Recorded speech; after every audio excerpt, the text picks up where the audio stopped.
Hey everybody, welcome to See What God Did There, episode 7. This episode is piggybacking off of the previous episode 6, because we're still discussing Parshas Bechukosai and how we could potentially understand the list of curses there as hidden blessings. This episode is called The 70 Emojis of Torah. The Gemara in Eruvin tells us that Rabbi Yehuda Nasi, the author of the Mishnah, Rebbe, once said that he was able to achieve a more incisive, clear interpretation of Torah because when he studied Torah under his own Rebbe, Rebbe Meir, he was sitting in the row of students directly behind Rebbe Meir, and he was able to see his back while Rebbe Meir was teaching. And if only he was sitting in front of Rebbe Meir and saw his face, he would have been able to achieve an even more clear, correct understanding of Torah. Now, what does that mean? Now, in communication, there's something called body language, that a person could be speaking, but if you don't see the person's body, you don't see how they're moving and, in a sense, the emotion that is coming through their body language, you might misinterpret what they're saying. So a person might say something that might sound harsh, but if you see their body, and their body is, in a sense, like laughing or, calm, not angry, not agitated, so you'll understand that what they're saying is a joke. Whereas the same word, if they're speaking, and they might be saying something that doesn't sound even like an angry thing, but if you see the body's agitated, you might realize that it's coming from some place of agitation. So the body language enables us to interpret the actual words being spoken in a more correct way. How much more so when a person's sitting in front of the person and they see the facial expressions. The facial expressions reveal the most clearly where the words are coming from at an emotional level, where they're being spoken from. And not just emotional, but even intellectual. You can see when the person's intellectual contemplation is also evident on their face. So a person can see where the words are coming from, rooted in the depths of their soul. So when Rabbi Yehuda Nasi said that I was able to achieve a more correct interpretation of Torah because I was able to see my Rebbe's body when he spoke, one way of understanding this might be that it was the body language that he was able to see, and that, in a sense, helped him to understand his own Rebbe's teaching more correctly. And if he'd been seeing his Rebbe's face, he would have been able to understand and learn how to interpret Torah even more correctly. Now, how do we apply this to Torah? Well, let's look at modern technology today.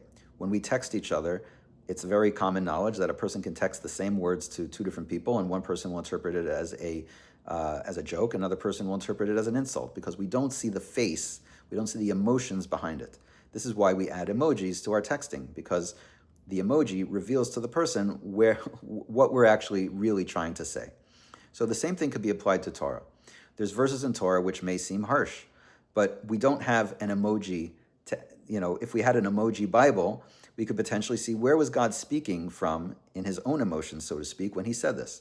So when we read the curses in Bechukosai and we talk about the rebuke, we maybe assume that it's God saying it with a scowl or an angry face, but it also could be read as God saying it with a broken heart, right? A heartbreak emoji, or God saying it with a compassionate hug, a hug emoji, or God giving us, in a sense, a pat on the back, or God giving us like a strong, like an empowerment that you can do this. I believe in you. So when we read the Torah, we have to keep in mind that we need to try to decipher God's own body language and God's own facial expressions in everything he says. Now, when it comes to the tochacha, when it comes to the curses in Bechukosai and in Parshas Kisavo, God himself actually tells us where it's coming from, because as we said in the previous episode, at the end of all the curses, what does God tell us? He says that no matter how much you suffer, no matter how much you despise me and reject me, I will never despise you, never reject you, never break my covenant with you, and I will be a God to you. So God is already telling us that where is he speaking from with all those, in a sense, curses? He's speaking from deep love. He's speaking from an unbreakable bond with us. So now we have to take that last statement that God tells us, that he will always love us, he will always keep his covenant with us, he will always be a God to us, he will never despise us, never reject us. And now we need to take that emotion, that emoji, and now reread all the curses that were said before. And in that sense, we can read them not as curses, but actually as deep, deep love and compassion and pain. That God is experiencing pain when he's saying this, because it matters so much to him that we follow his commandments, that we bond with him with those commandments. And then that is meant to elicit within us that same deep love reciprocally back to God. And in that sense, the curses become a blessing to inspire us to never do the sins to begin with. And that will, in a sense, that the blessing there is that when God shows us how much he loves us and how much it hurts us, that then inspires us to have that same love and reciprocal bond back to him, so that we don't break his will, we don't reject him, we don't despise him. And one more deeper point on this is that there is a concept in Torah, when we talk about trying to discern God's body language and his facial expression. There's a concept in Torah called Shivim Panim LaTorah. There are 70 facets to Torah, that everything in Torah, every teaching in Torah can be understood in 70 different ways. But literally, the word Shivim Panim means Shivim faces, 70 faces. There are 70 faces of Torah.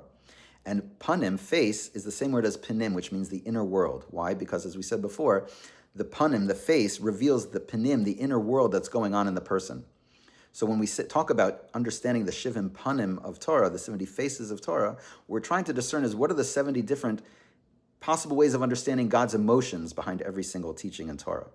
And this relates to the concept of the spheres, that we're not going to get into in detail here, but there are 10, in a sense, personality traits that God reveals himself through to us so that we can relate to him, and God puts in our human psyche. There are 3 intellectual spheres, chachma, bina, das, and then 7 emotional traits and behavioral traits, chesed, gvur, teferes, netzach, hod, yisod. And it's taught in Kabbalah and Chassidus that when you take 7 times 10, the 7 emotions times the 10 full array of human personality traits and processing powers, you get 70 different types of personality types, or 70 different processing types. This is why there are 70 archetypal Jewish souls, the 70 souls that went into Egypt with Jacob, the 70 nations, the 70 elders in the desert, the 70 sages of the Sanhedrin, and the 70 facets or the 70 faces of Torah. Because the 70 faces of Torah are really the 70 different ways that God expresses himself, his own panim, his own inner world, through his panim, through his face. And our job is to look at the Torah and not just to assume that God is speaking with one facial expression from one place in his own soul. But there's 70 places in God's soul that God could be relating to us and expressing himself to us through 70 different facial expressions. So when we read everything in Torah, no matter what it is, but especially the curses, we shouldn't assume that it's being spoken from a place of anger with a scowl on his face.